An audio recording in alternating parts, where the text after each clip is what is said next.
Hello everyone, welcome to our next YouTube video. This is Rich from BilletSPIN.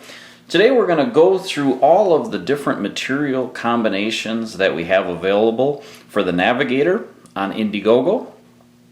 Now all 9 material combinations have been released. There are no more coming. So what is available on the project right now is all that's going to be available. So let's start out with the stainless steel over copper over stainless steel. This is the most popular option chosen thus far. And in all the top designs that I have made in the past, this is always the biggest seller. The reason why, I believe, is because you have a stainless steel collar, which gives it the durability, but then you have the beautiful luster of the copper, and it's protected by the outside collar. And then you have a stainless steel stem, and that drastically decreases the patina that this top is going to get, but yet you can still enjoy the beauty of copper. So we'll get into a little bit of the design element here on the first one so you can kind of see all the different details that we have. On the outer collar bezel here, you can see that we rotate from a large chamfer countersink type to a small back to a big, and the bigger diameter ones are what line up with the 4 main cross members of the compass style inner disc.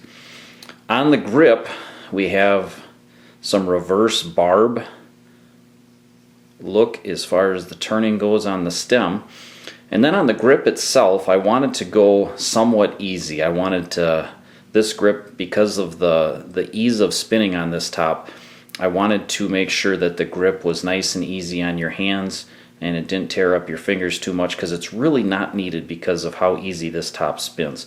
Each one of these lines, their radius, it's a tool that we use called a ball end mill.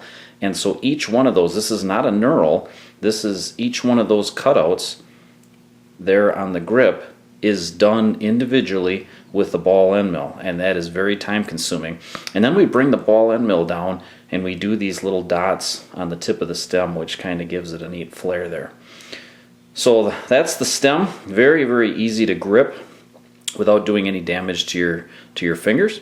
On the outer collar OD, or outside diameter, we have some scallops, and I purposely made the outer collar thin so that when I did these scallops it would show up into the inner disc, and that when that's spinning, that gives a really, really neat look. And I love that contrast there between the stainless steel and the copper through there. So down in the bottom now we have a very, very deep dish. I'm going to show this on a different top. Let's get into the next one, which is going to be our, get the camera to focus here. This is going to be our stainless steel over bronze over stainless. And we have the same scallops on the side. Now, on the bottom of this one, a couple things that I just can't capture with a camera. But very, very, very deep dish down in this channel down here. And I did that just to control the weight. A lot of it was for just cosmetics, but it just adds a really, really neat design element, and pictures just don't capture how deep that actually is. But the other thing I want to show you, which is kind of unique, which I definitely haven't been able to capture, is this edge right here is not flat. It actually comes to a point. And if you draw a line across the ball to this surface, there's a flat surface that matches this angle. So when the top slows down, there's a larger flat surface for that to ride on. You can kind of see it right there, how it comes up and then it comes back down. And so what that'll do is it will protect that surface from nicks and damage, because you have a bigger surface there for that to ride on. So just kind of a neat little design element there. If you look, you can see it. There's a little point right there. And so yeah, I haven't been able to capture that, and I just wanted to explain that on video. But that's the stainless steel over bronze over stainless. Next we have the bronze over stainless over bronze. Again, you can see in the side scallops there how we get into the stainless steel. Really, really nice. This is a new grade of bronze that I'm using, 642. Very, very, very shiny. I mean, it is just crazy how much reflection that we get off of this particular bronze compared to the bronze that I used in the past. So that's the stainless steel inner disc with a bronze collar and bronze stem. Now we're going to get into, this is normally our second best seller, and this is copper over stainless over copper. And another one of my favorites, this one, the outer collar, because it's copper, will see a little bit more damage compared to the stainless, but it is just a beautiful example of copper and stainless together. Those are the 4 initial ones that we started out with, and then we added 2 more material combinations, and this one is my favorite as far as the standard materials go. This is copper over bronze over copper, and this is the most elegant looking top of all of them. I absolutely love this. This is a top that I'm going to have personally and keep and carry. It is really, really, really sharp looking. You can really see that bronze, how that really comes through in the outer collar there. So yeah, copper over bronze over copper, and that's a new addition. So check out Indiegogo if you haven't been on there in a little bit. Check it out because these are now added as a separate perk.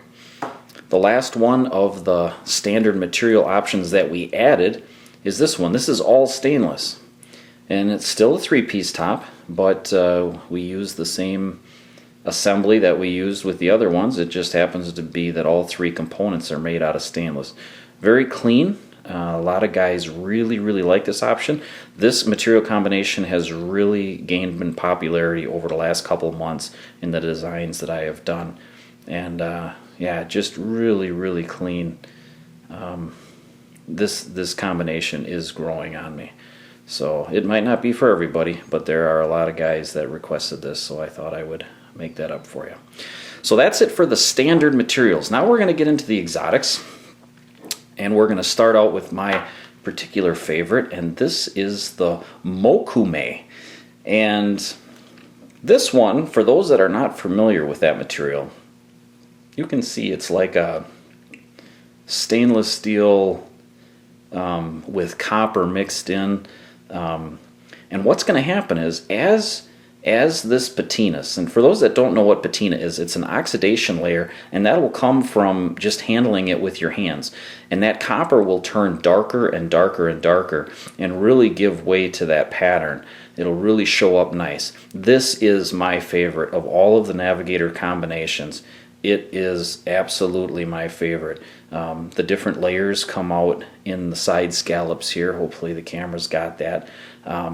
But you have the stainless on the outside, so you won't get any patina there, and it's really going to bring out that pattern. Now the inside here will not patina, so the bottom, you know, from just touching it on your hands, that will, but this inside won't, because there's nowhere for your hands to come in contact. And actually, I really like that.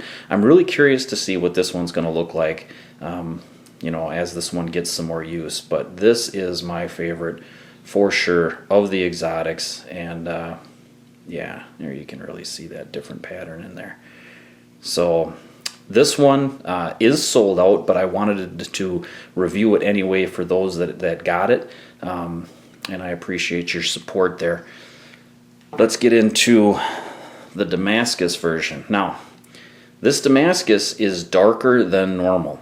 And what happened was I only had 1 stem left when I did this Damascus. Normally, the Damascus is not quite this dark, and I very much apologize because this is a very close representation of what it's going to look like. You can see the different layers there, and then we put this in an acid bath, and the stainless steel gets affected by that acid bath too, and so it's a little bit darker than the regular stainless steel. And this one is really popular on the project as well. But I wanted to give you a real close look at what it looks like. The top here is darker than normal, and normally you'll see a little bit more of a differentiation in the pattern. But I just let it etch for about 30 seconds too long on this one. It still looks really cool, and a lot of guys actually prefer this darker look. But that's the thing with Damascus. No two are going to look the same. They're going to be totally unique from one another because the pattern changes as you go through the bar. So yeah, some of them might look similar to this. Other ones will look a little bit different. And that's the beauty of Damascus. So this one is still available as at the time of this filming of this video. This one, we still have some of these left on the project. So if you're interested in Damascus, I would suggest hopping on and jumping on that one pretty quick. The last one is the Superconductor. This is my first time working with this material. This is copper and niobium. And very, very, very expensive. All the exotic materials are very expensive. This one is a very interesting look for sure, and it's growing on me. We only had 20 of these available and they sold out really, really fast. But again, I'm showing this for the people that managed to get them, or if you're just curious about Superconductor, I figure this would be a good way for you to see it after it's machined and assembled into a top. So if any future ones come up, you'll know exactly what it's going to look like. So side scallops, you can see it's into the copper, so it's going to look just like the stainless steel copper stainless as far as this portion, because we didn't cut deep enough to get into the niobium. But really brings out a neat kind of polka dot pattern. One of the people on our Facebook group compared it to the inside of a kiwi when you cut it open, and I agree with that, other than the copper color there. So I hope this helps kind of show a little bit more detail and the process and the thinking that went into the design. I really appreciate all of your support so far. We have, I think, 11 days left at the time that I'm filming this on the campaign. So hit me up if you got any questions. You can ask on the campaign itself or on the Facebook group, or there's an email link on our website that you can get a hold of me through. And I'd love to answer any questions that you have. So thanks again for all the support. I hope this video helped you in making your material choice. And be sure to check out our website at BilletSPIN.com and our Facebook group, which is also called BilletSPIN. Give us a like if you enjoyed the video, and have a great day. Thanks.